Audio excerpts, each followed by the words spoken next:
Hello everyone, today in this quick tutorial I'm going to be showing you how we can easily fix this error on the Windows update.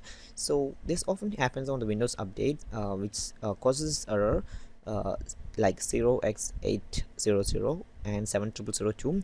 This error is most common in Windows update, so I'm going to be showing you a quick fix to this. So what I'll do first is go onto my search bar and type in settings, and I'll open up the settings, and on the left side you can see there's home system options. I'm going to go into the system option, and once I'm in here I'll scroll down till I find the option troubleshoot. I'll click on it, and once I'm in here you can see the third option, which is other troubleshooters. We'll click on it, and now you can see the option Windows Update, and right next to that we can see our run button. You can click on the run button, and now what it will do is automatically check for any problems that's causing that error, and it will automatically detect the error and display it here. And also there will be a repair button that you can use or click so that the problem is fixed for you permanently. So that's it for today's video, guys. Hope you found this video informative. If yes, please do like, share, subscribe, and thank you for watching. Have a nice day.